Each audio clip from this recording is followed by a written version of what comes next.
Assalamualaikum warahmatullahi wabarakatuh. Bapak Ibu, kita lanjut dengan video tutorial seri pengerjaan tugas Master Trainer level 2 batch 5 ya.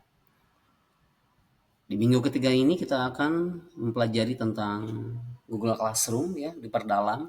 Kemudian Chrome, YouTube, serta Google Cendekia atau Google Scholar. Mari kita kerjakan tugas pertama yaitu Google Classroom. Kita akan belajar membuat rubrik dan menggunakan ulang rubrik, membuat pembobotan nilai, mengundang orang tua sebagai wali, dan mengarsipkan kelas. Oke, bagaimana cara melakukan pembobotan penilaian secara otomatis? Screenshot setelah penilaian di mana ada bobot nilai, nah berdasarkan kategori ya. Kita buat 4 kategori penilaian seperti ini. Nah, lengkap dengan presentasinya. Kita akan setelan kelas ya, diklik setelan kelas, lalu pilih bagian penilaian. Kita masuk ke classroom-nya terlebih dahulu.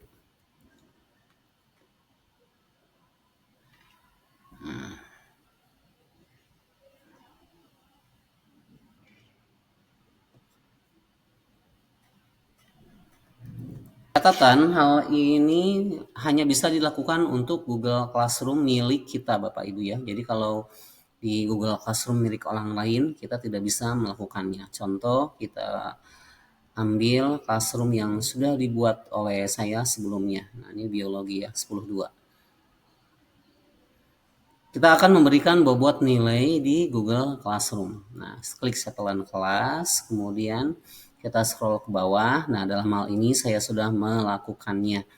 Kita hapus dulu ya, supaya Bapak Ibu mengetahui bagaimana cara membuatnya. Nah, pertama Bapak Ibu klik tambahkan kategori nilai. Nah, di sini ada 100% Bapak Ibu ya defaultnya. Jadi 100% ini kita bagi-bagi menjadi 4 kategori. Pertama misalnya nilai harian ya. Ini bisa disesuaikan dengan ke aktivitas kelas Bapak Ibu. Di sini tugas, kalau saya di biologi ada praktek, berarti nilai praktek dan sumatif ya. Mohon maaf, formatif. Nah, setiap saat. Oke, ini berarti kita berikan persentase 40, ini 30, ini 20, dan ini 10. Jadi pastikan kita memberikan poin defaultnya sampai 100 ya. Oke, kita cek. Ya, sudah selesai. Mari kita screenshot ya. Tugasnya capture full page aja deh. Nah. Oke, dan yuk.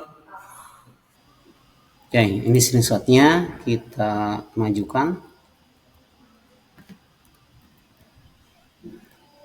Urutannya kita pindahkan, majukan ya.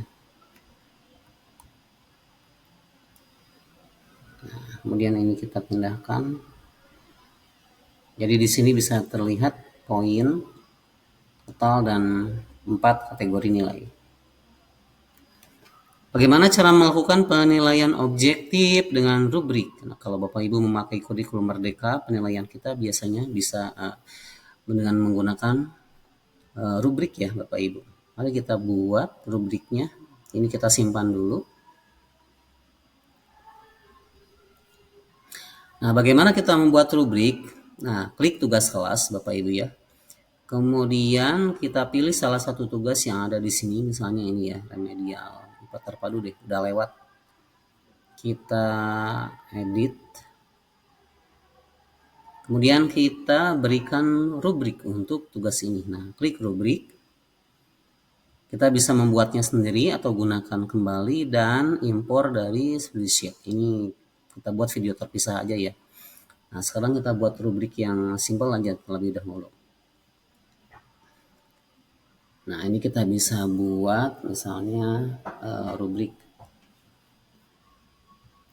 Oke, kemudian kita minta tolong Gemini untuk membuat rubriknya ya.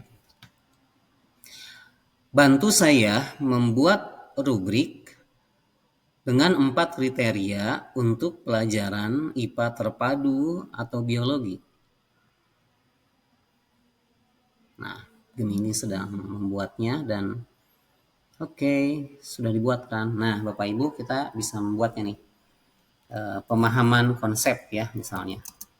Pemahaman konsep, kemudian deskripsi, kriterianya. Nah, kita bisa eh, buat di sini.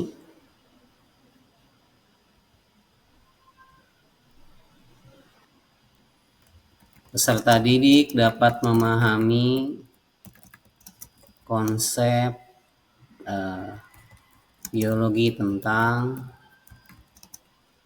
keanekaragaman hayati misalnya ya. Nah, poin wajibnya 1 atau kita poinnya 10 sampai 20 ya. Berarti ini kita bisa buat menjadi 4 ya. Kemudian ini 3, ini 2, ini 1. Nah, jadi poin seluruhnya 10. Oke, judul level. Nah, ini berarti sangat baik. Kemudian ini deskripsinya. Nah, ini berarti kita bisa ambil dari sini ya deskripsinya. Kemudian ini baik, ini cukup dan perlu perbaikan. Di sini ya. Nah, kita bisa mengambil deskripsinya dari Gemini yang langsung nanti bisa di copy pastekan, atau kita juga bisa merubahnya menjadi Google Sheet ya, dan nanti bisa diimportkan langsung ke rubrik yang ada di Google Classroom ya. Kita akan buat video terpisah untuk itu. Oke, kita sudah buat seperti ini ya. Oke, menurun ya, 4, 3, 2, 1. Nah, kalau sudah Bapak Ibu silahkan screenshot terlebih dahulu tugas yang sudah kita lakukan. Ya. Dan simpan di slide keempat.